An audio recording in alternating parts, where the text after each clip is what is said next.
Good. Welcome to this LinkedIn live audio with James Dorsey. Welcome, James. Pleasure to be with you. It's a big pleasure to have you. It was quite spontaneous, actually. We wrote when was it? Yesterday or 2 days ago? Indeed. Yesterday, I think, and to connect first, to get to know each other, and then to set this for today. So thanks you for being available so spontaneously. And I'm really looking forward to discuss this topic with you, where you are a great expert. So we Well, as Socrates said, the more you know, the less you know. That's true. The more you know, the more questions come up. This event is hosted by the COPC Network, Conflict Transformation, Peacebuilding and Security Network. We are a LinkedIn group with about 46,000 members and also a LinkedIn page. So the events run on the page. If you want to be informed for further talks and events, please also connect on the page, the COPC page on LinkedIn. And it's an open mic today. We will do that at the end. So we'll first have the discussion, James inputs, and then the last maybe 15 minutes, so at past or something, we'll start the open mic session. The recording will be published. If the recording works, it was a bit ingenious. I had to find a workaround, but it seems to work. It seems to be recording on my side. So we will also publish this. If you step in at the end, know that you are also recorded and your questions are recorded. And with that said, we can start. So we have James, Dr. James M. Dorsey here today. You're an adjunct senior fellow at the S. Rajaratnam School of International Studies. An award-winning journalist and scholar, you serve as a senior fellow at the National University of Singapore's Middle East Institute. And you're an author of the influential blog, The Turbulent World of Middle East Soccer, which is also a title of one of your main books. You have published widely in peer-reviewed journals and many other publications. And how much is it? I think you have 4 decades of experience or something, right? That's unfortunately true, yes. Well, I think participants are happy to have you with your 4 decades of experience on this talk today. You published also with Wall Street Journal, New York Times, and others. So we're really extremely honored to have you here. Your blog is jamesmdorsey.net, which I can recommend. Well, the best is to go to Substack, which is jamesmdorsey.substack.com. Perfect. And I changed the name. For many years, it was the Turbulent World of Middle East Soccer. And I changed it about a year ago to the Turbulent World with James M. Dorsey because the sports element of it was severely reduced as I started writing about the same things, but not through a sports angle. Okay, but it remained turbulent. Turbulent it remains. Exactly. Good. And another book also that I saw, The Battle for the Soul of Islam, Defining the Muslim Faith in the 21st Century. Very interesting as well. So I put this in the description when we publish. Right. That book was published in the last 2 weeks, actually. Oh, okay. Okay, great. Good. Anything, I don't know, do you want to add something about yourself? Anything the participants should know? Anything to share about yourself, about today? Well, very briefly, I mean, my career has been primarily journalism. I joined academia in about 12 years ago now. But I liberally plagiarize a colleague of mine who's a BBC foreign correspondent turned professor of communications at London City University, who a number of years ago described himself as a hackademic. And I find that a more appropriate description of myself. My career has been ethnic and religious conflict. And I've been based around the world, in Asia, in the Middle East, in Africa, in the Americas. Certainly up until 2013 2007, there's a little conflict in the world that I had not seen firsthand. Hmm. Um, Clearly, much of this has been in the Middle East. In the Middle East, I was based in 10 different countries, Wow. um, and also covered the Middle East from London, from Washington, Hmm. from Paris. Um, so Yeah. while my broader focus today is the Muslim world, one, Middle East constitutes a very important part of the Muslim world, but a lot of what I do today is Mm. the Middle East. So how does the reporting change, whether you report from within the Middle East or from US, UK, or Paris? Well, I mean, the difference, obviously, being on the ground or at least traveling regularly in the region is important because you get a sixth sense, if you wish. It's not just simply uh, interviews, what conversations that you have. It's being in the environment. When I was covering the region from Washington, it was not just the region. I did a lot in Central America and Latin America at the time. Mhm. Uh, but it was I wanted Washington for a few years simply because it gave me a far greater understanding Mm. of how Washington works. Right. And given the role of the United States in the region, understanding how it works is beneficial. And in some ways, that was true. I mean, London and Paris have the added advantage, of course, that they are intellectual centers of the Middle East, often Berlin today, too, often centers where people have a greater degree of greater freedom to express themselves Hmm. than they would in their home countries. Okay. Yeah. Good. So a very international experience, and also from within the Middle East. So let's talk about this. So if I ask you to wrap up some of the latest developments, I mean we're not going to wrap up the whole history of the conflict, but maybe the last, I don't know, weeks, months. Where do we stand today? Well, where we stand is at the cliff, on a cliff or on a precipice, basically. Mm. Essentially, what you have is a situation. I wrote a piece several days ago about intellectual honesty, and what I argued in that is that historically, the fringe on the left in Israel and the far right were the most intellectually honest parties to the conflict. Oh. And what I meant by that is that essentially, if you go back to people like Zev Jabotinsky, who was the sort of ideological godfather of far right Zionism, or even people like the storied defense minister Moshe Dayan, Hmm. or somebody like Menachem Begin, who was prime minister, won the elections for the first time.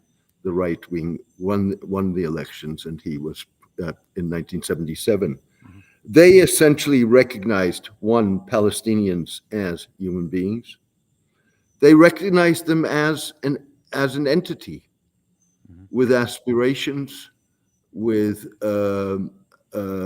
rights, with claims to the land.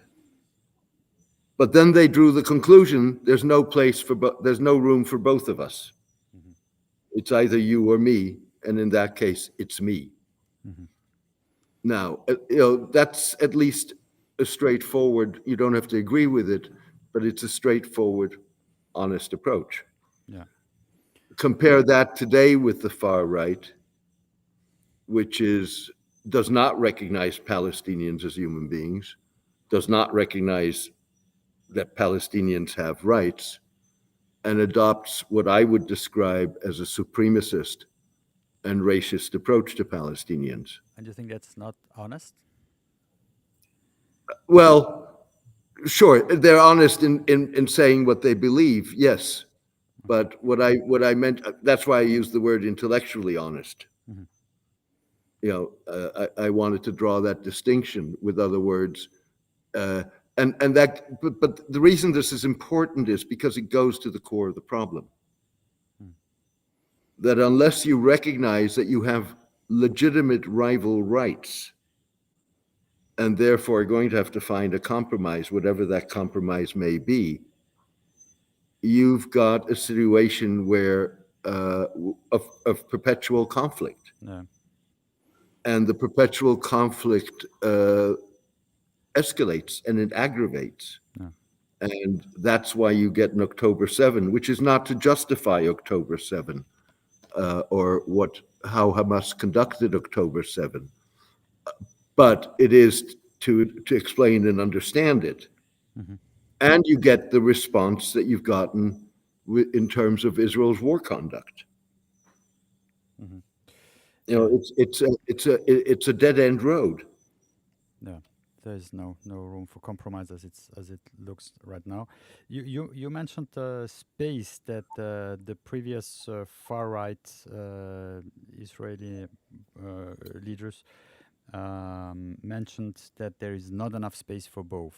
I mean, obviously that refers to some kind of intellectual or whatever space, but not physical No, space. And physically it speaking, refers to physical. It refers to physical space. yeah, So, yeah, historic Palestine is, to use the phrase, from the river to the sea, mhm. and historically the far right basically said, "This is ours. Yeah, they We say the claim same it thing. all.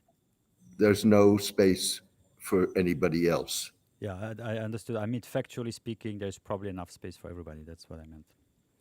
Well, even stronger, Yeah. contrary to what is a growing body of opinion, that the door on a two-state solution is closed because of Israeli settlements, I think is wrong.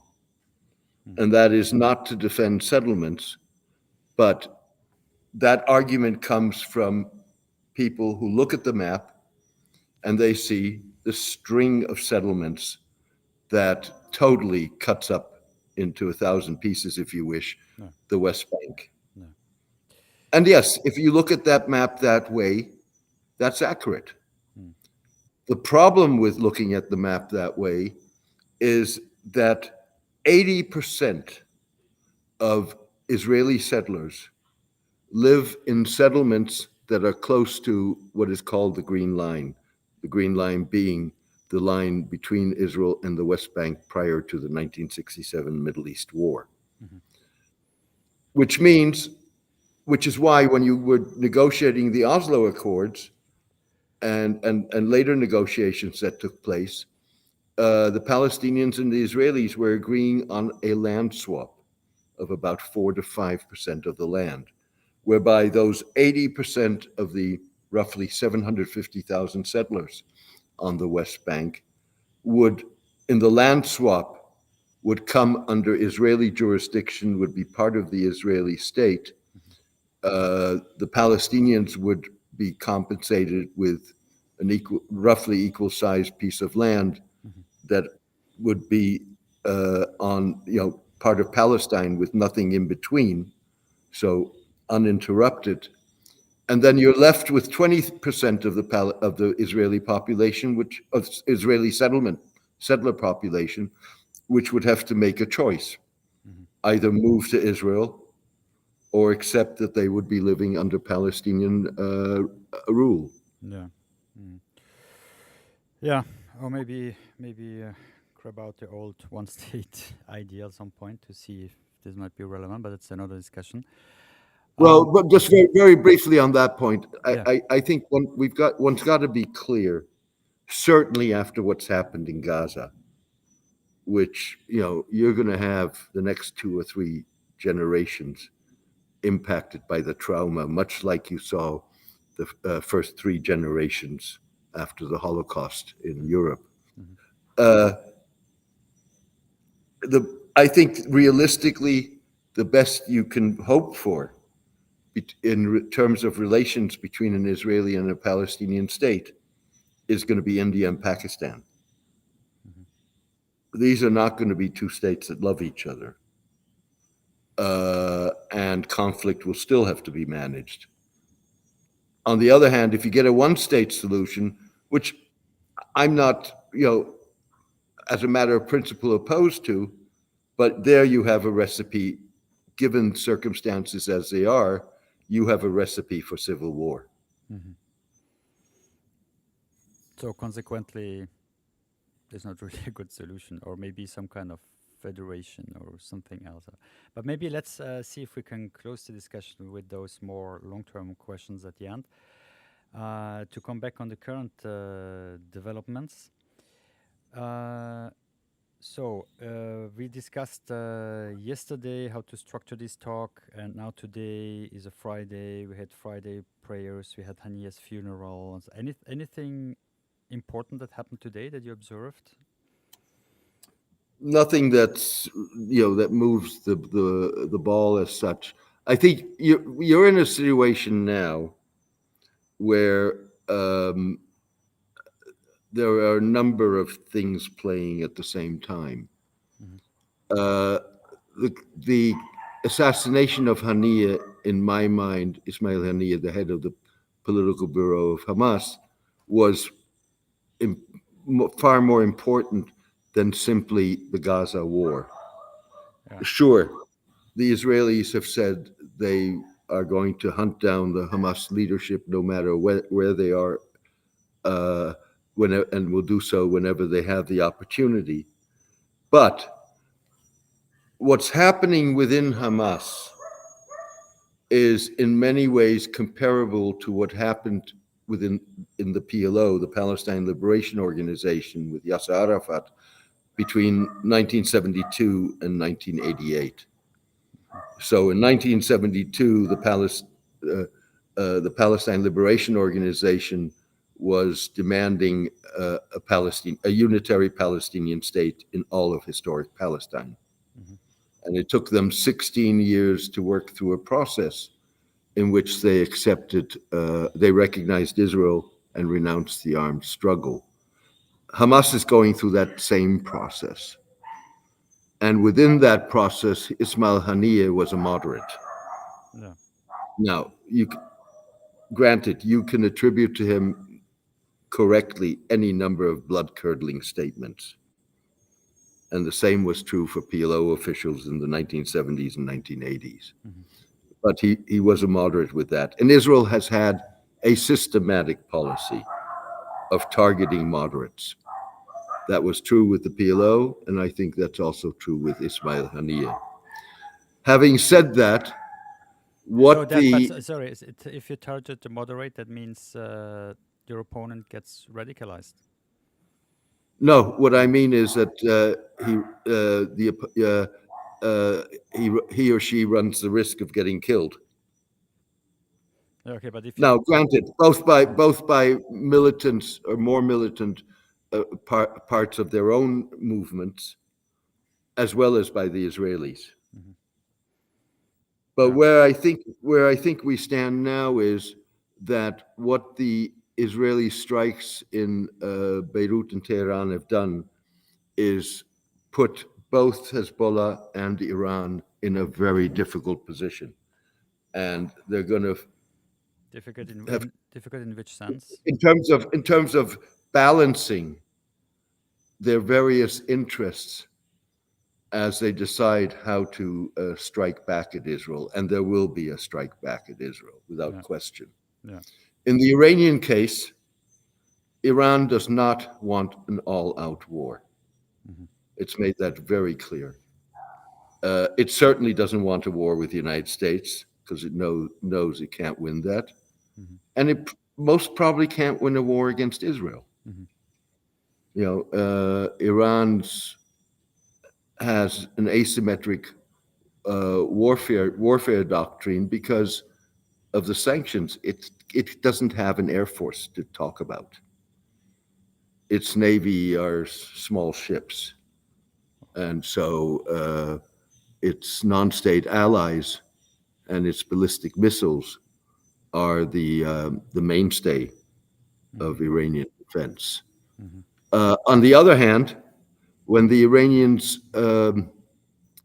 responded to the Israeli attack on the Iranian consulate in Damascus with a barrage of drones and missiles in April, what they were trying to do, on the one hand, is a very calibrated response that would not provoke an all-out war, but at the same time would raise the level of deterrence. Yeah, I mean, in April, The the Iranian attack in April looked like, okay, we have to respond, but we don't really want to harm. I mean, those rockets. Exactly. No.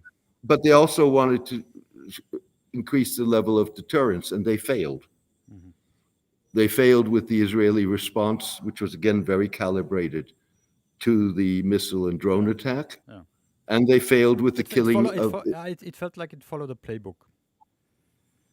But what I'm getting at is striking back in a way that is not symbolic or just symbolic, and ensuring that the Israeli response to that will be harsh, and you get an escalation that spins out of control, is going to be very difficult for the Iranians to balance. And the same is true for Hezbollah.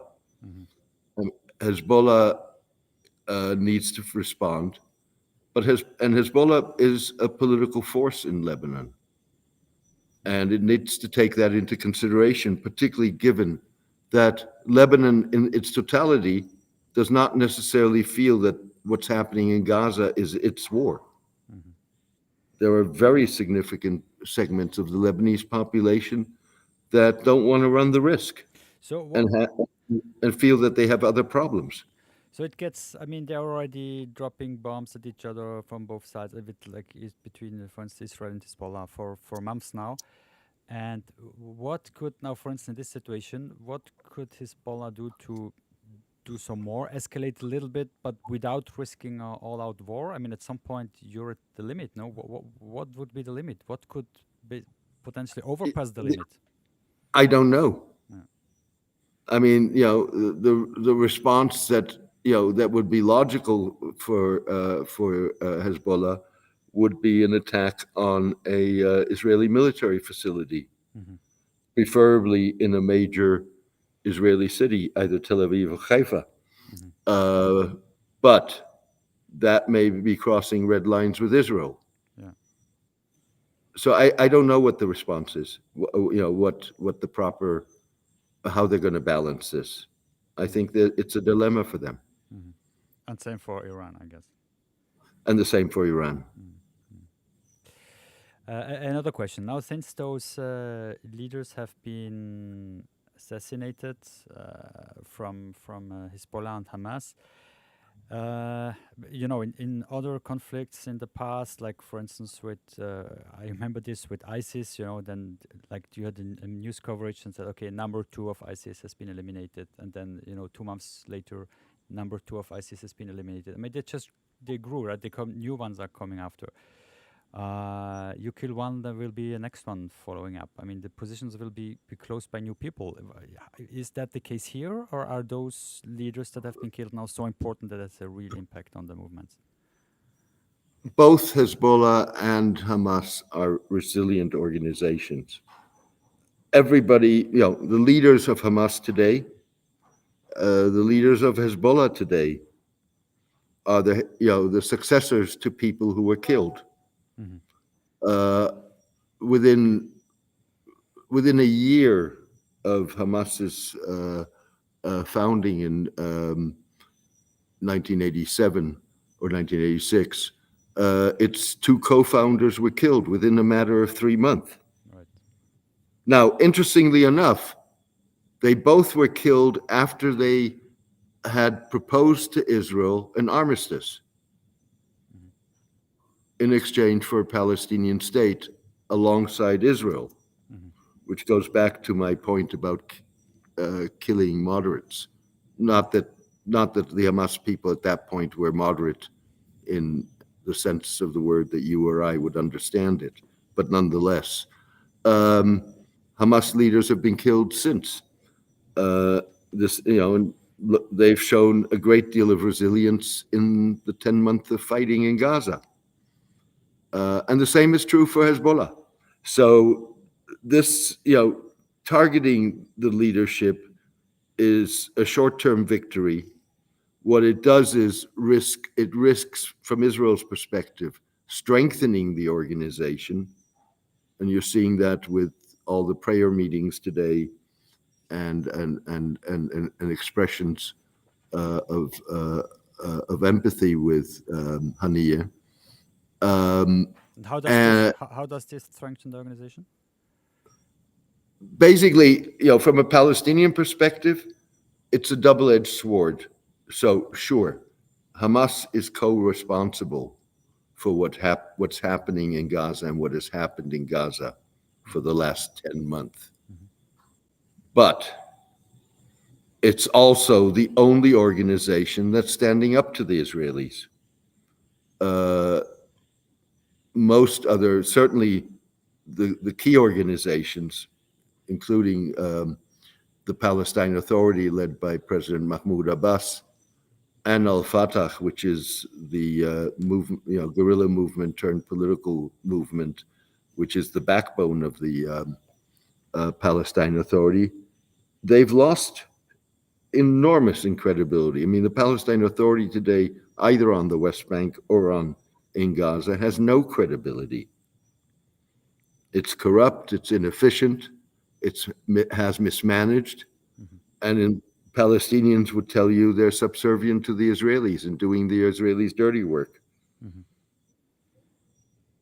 Yeah. And so someone like Ismail Haniyeh becomes a martyr. Mm-hmm.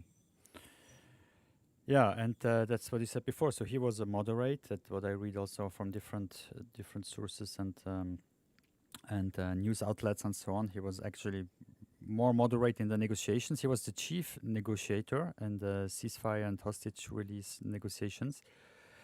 So, I mean, what will happen now? If the moderate ones are killed, there are only more radical ones left, and they will take over the negotiations. So it will definitely not. Well, no, I don't think it's that simple. Mm-hmm. I think what you get, of course, is first of all a delay, mm-hmm. because Hamas will have to appoint or elect a successor to Ismail Haniyeh. But it's not that Ismail Haniyeh was the only moderate standing in the organization. Mm-hmm. His deputy, who is one front runner to succeed him now, is a man by the name of Khalil al-Hayya, mm-hmm. who in April gave an interview to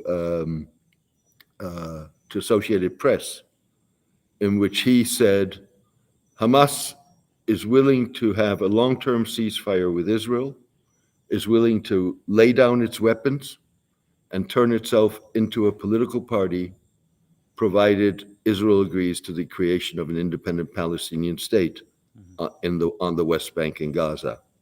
Mm-hmm. That's a moderate position. Yeah. So it's not like this is the end of moderation. The risk, of course, is that the killing of a moderate or pragmatist, whatever you want to call it, like Ismail Haniyeh, is fodder for the more radical parts of the movement. Mm-hmm. All right. So maybe a last question before we step to the open mic. So for the participants, somewhere you have a button where you can raise your hand, I think, and then we can let you in if you have questions.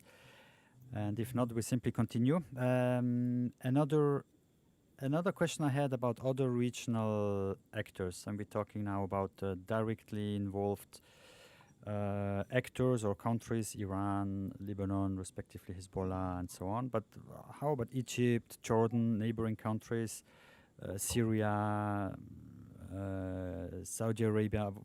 What happens with the others? They seem to stay out of the conflict for the moment. Will this remain? Well, or what? Yeah. I mean, look, each of those countries have their own concerns. The Egyptians, first of all, Egypt is the only, together with Jordan and Syria, basically, the only countries which actually border on the conflict. Mhm. The Egyptians are heavily involved alongside the Qataris and the Americans in trying to mediate a ceasefire. They have, even if the peace agreement between Egypt and Israel is what the Israelis would call a cold agreement. With other words, there is a very close security relationship. There's interaction between the governments, but there's very little people to people interaction, Mhm. which is also, by the way, true for the relationship with Jordan. But the Egyptian concerns are they border on Gaza. And there are enough Israeli statements, certainly on the far right, for Egyptians to fear that what the Israelis really want, even if that may not be the case, what the Israelis really want is to push the Palestinians across the border into Egypt. To Sinai. And then there are all the issues of uh, security in the Sinai, where you've had an Islamic State affiliate. There are the issues of the humanitarian situation in Gaza, with Rafah, the Egyptian Gazan border, being crucial and key to this. So the Egyptians are very clearly involved. The Jordanians are in a bind. Mhm. Half of their population is of Palestinian descent. Mhm. And they, of course, have a historic uh, uh, relationship with the West Bank, because from 1947 to 1960, from 1948 to 1967, the West Bank was Jordanian, Mhm. even though the Jordanians they did so in 1983, relinquished their rights to the West Bank in favor of the Palestinians. The Syrians have a close alliance with Iran, and it will be interesting to see that if the response to the killings in Beirut and Tehran this week is a coordinated response between Iran and uh, its allies, Mhm. whether Syria will be part of that. How, how comes The a Gulf, question? Yeah, it's just a question on Syria. I mean, we have seen those attacks on the Golan Heights, on the children on the playing ground, which probably, I don't know. I don't see who might have interest in attacking them. It might have been an accident, but this is according to international law. The Golan Heights belong to Syria, right? Occupied that, by Israel, that's correct. but not recognized by international law. So it's officially part of Syria. How comes that we did not hear no comment whatsoever from Syria on that attacks? The Syrians just simply have other problems, and they don't really want to get involved. I mean, legally, under Israeli law, Israel has annexed Mhm. the Golan Heights. Mhm. Interestingly enough, it has not given the residents of the Golan Heights Israeli citizenship, which doesn't mean that that the residents cannot apply for Israeli citizenship, It and wasn't it and offered? many have. Wasn't it offered the citizenship, and most did not take it? Yeah, and but a lot have it since then applied and been granted Israeli citizenship, Okay. but uh, probably still a majority of the population are Syrian nationals. Mhm. And you know, beyond the fact that I don't think Hezbollah would have wanted to be killing children, they also would not have wanted to be killing Syrians. Yeah, So it probably wasn't that. if it was Hezbollah, something went terribly wrong. Yeah, apparently they attacked some close by Israeli military stations or something. Though I don't. Well, I don't know, Well, but there have been, I mean, there have been a fair number. over the last 10 months, Hezbollah attacks on military facilities in the Golan Heights. And it's very well possible that they were targeting a military target and something just went very wrong. But it was an opportunity for Israel, and Israel wasn't going to let that opportunity go by. No. All right. So again, for participants, if you want to interact, if you want to ask a question to James, or maybe if you have a comment, please raise your hand. There is a button somewhere. If there is, maybe if you can give me a thumbs up if you just see that there is a button, because it's the first time we're trying it. As a moderator, I cannot see it, but there should be a raise your hands button, and then we can. I'm not sure there is actually. Oh. There's okay. There's a react button. Okay, now You may. I got a thumbs Yeah. up. So Well, take that as a hands up. No, there's actually a hands up. okay. If I'm not incorrect, it's the third from the left or the second from the right. Okay, so it's because normally once you have your hands up, I can get you into the audio discussion. Oh no, that's the one I just mentioned is a celebrate button. Okay. But let's put it this way: if anybody puts up a button, we're going to assume that they would like to ask a question. Exactly. Good. So we're touching the last minutes of this discussion.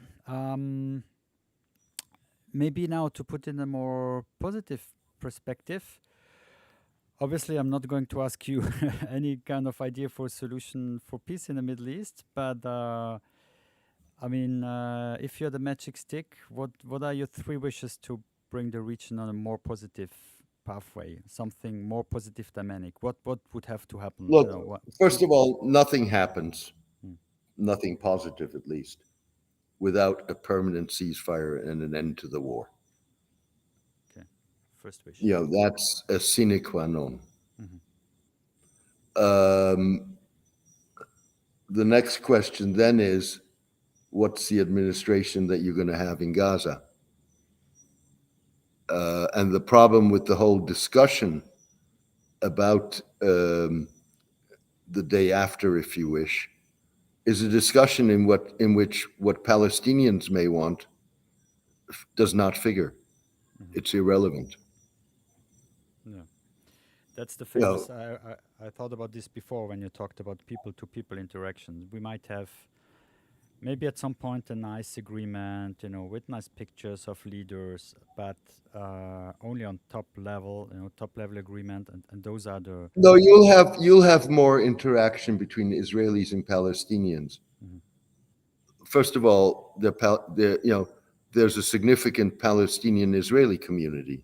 In other words, Palestinians with Israeli citizenship, who want to see the creation of a Palestinian state in territory occupied in 1967. But they want it on the other side of the border, and they're not moving. They are also Israelis, and many also identify as Israelis, as Israeli Palestinians. That's their identity. So you'll have probably more people-to-people action. But what I was saying about Palestinians not being recognized in terms of what the post-war administration is going to be goes to a much broader point. You mean that I know international and foreign powers will impose a government in a, let's say, not very Well, the democratic Israelis way? have very clearly said we're going to dictate who it is, Yeah, and they're going to be under our tutelage, sounds extremely democratic. which I can assure you the vast majority of Palestinians would reject. But it goes to a much broader point, which is that in many ways, Israel and the Palestinians are mirror images of one another. And unless you get a situation in which legitimate Israeli concerns, security, whatever, I mean, if you're a Palestinian in Gaza, going forward, you've got a lot of security concerns. And unless you have equity in both parties have legitimate concerns, and both of those concerns on both sides have to be addressed, not just the concerns of one party, it's going to be very, very difficult to find a solution. And Whether probably that, and probably a third party needs to assure these concerns. uh, most probably you'll need third party assurances, but again, the main players here are Israelis and Palestinians. They're not third parties, Mm. or should not be third parties, Why should not? because this is a Palestinian-Israeli issue, and each of those two sides can clearly define what their concerns and what their needs are.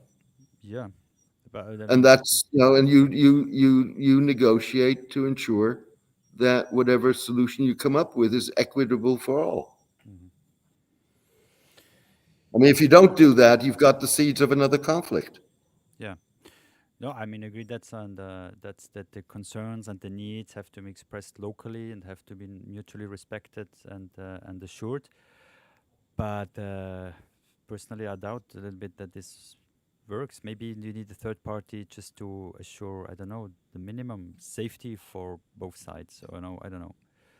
Well, I mean, you've got an Israeli force that ensures Israelis, the military and so on and so forth, that ensures Israel's safety, and you will need the same thing on the Palestinian side. Hmm. And there'll be obviously will have to be close contact and close cooperation between the two. Who could that be for Palestinians? Um, there's all kinds of talk of retraining. One, what's called the revitalization of the Palestine Authority. Let's face it, the Palestine Authority is the internationally recognized legal, together with the PLO, legal representative of the Palestinians. Hmm. So from that standpoint, it's the Palestine Authority that you need to deal with. Palestine Authority is a wreck. It needs to be rebuilt. Its security forces need to be rebuilt. Now, there are options flying around in terms of um, there's a man by the name of Mahmoud Dahlan Hmm. who's based in Abu Dhabi, is very close to the president of the UAE, Mohammed bin Zayed. He was an Al Fatah security chief in Gaza when the conflict between between Fatah and Hamas erupted, and Hamas took over the Gaza Strip. He's been expelled from the PLO. There were all kinds of corruption charges against him, but he does have something of a base in Gaza, a popular base. Again, not comparable in popularity to someone like Marwan Baghrouti, who's in Israeli prison, Hmm. or Ismail Haniyeh when he was alive. But nonetheless, he has close relations in the United States. He has close relations in Israel, and he has uh, good relations with Hamas. Uh, so that's maybe one alternative that theoretically may emerge. Thanks a lot. I have now William who wants to speak. I'll let you in, William. Just have to figure out how. Oh, yeah, allowed to speak. Please, William, the floor is yours if you can. Let me see. Allowed to speak.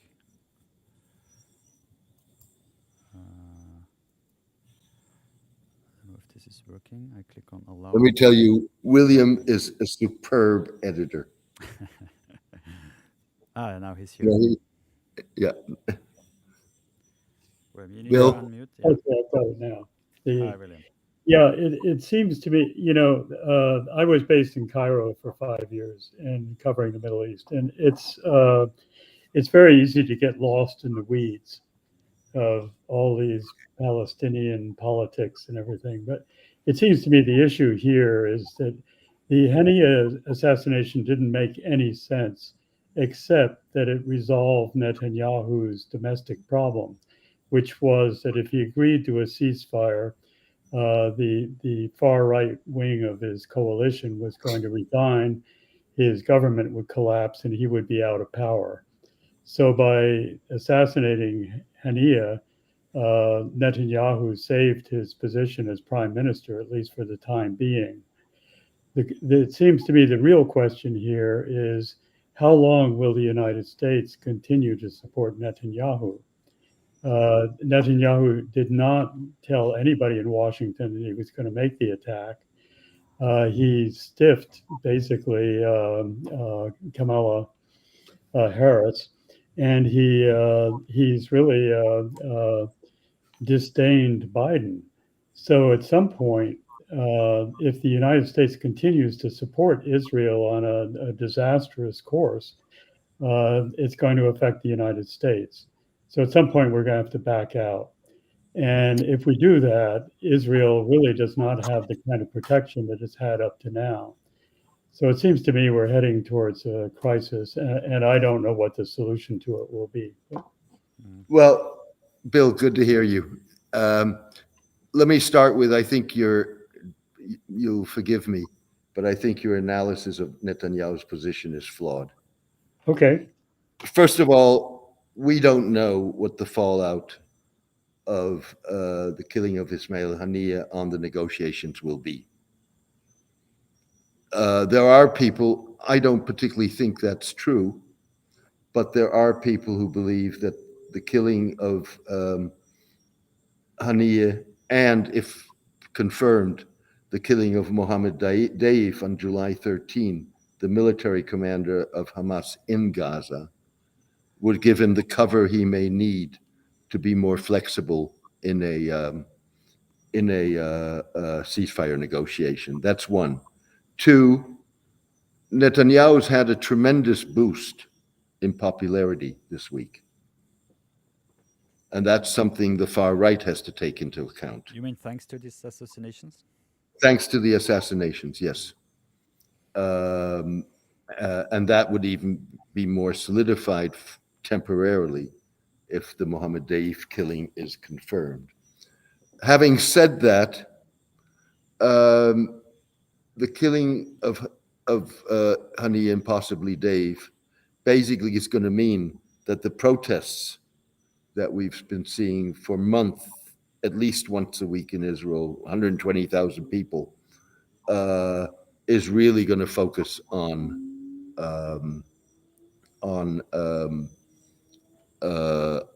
the hostages and getting the hostages out. And Netanyahu is going to be under a lot of pressure for that.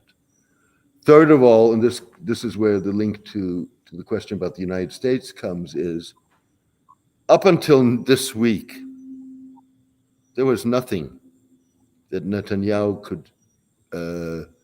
could claim as a real victory in the Gaza war, unless you want to describe the devastation as a victory. Yeah. Now he's had a victory. So now, in theory, the pressure to put an end to this, get the hostages out, is going to increase. I don't think what you're going to see in the United States, either before this election, the coming election, or after the election, is a rupture. But you've already seen a change in tone between Kamala Harris and Biden. My guess is you'll see a bit more of that. Again, part of this will be shaped in how Iran particularly, but also Hezbollah, respond to this week's events. I mean, if you get really a conflagration with Iran, you'll see the United States rallying behind Netanyahu. But if that is managed by all parties, I think you're going to see some degree of greater pressure, but it's going to be incremental and it's going to be on very specific things. It's not going to be an overall rupture. Yeah, I agree. I'm not sure how to assess Netanyahu. I don't think that he wants a ceasefire at any time, and what he wants to do is simply eliminate the Palestinians. But protecting Israel has required an enormous deployment of U.S. Navy ships, and that's really what's protecting Israel.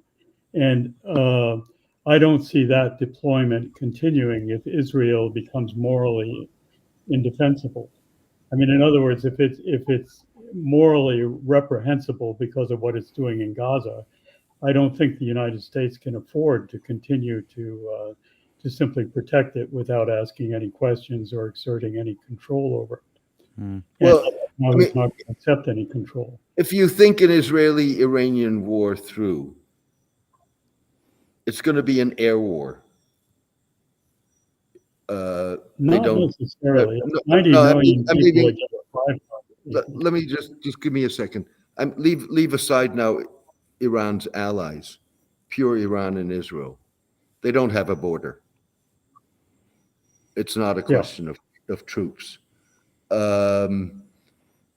Israel, Israel clearly has an intelligence network in Iran, and has had that for a long time, and that's been obvious prior to the killing of Ismail Haniyeh, but was driven home with the killing. Israel's never deployed its air force against Iran. Now, there's a problem with deploying the air force, and that was a problem that was, widely discussed several years ago when Netanyahu was pushing for a strike against Iran's nuclear facilities. They need to refuel somewhere.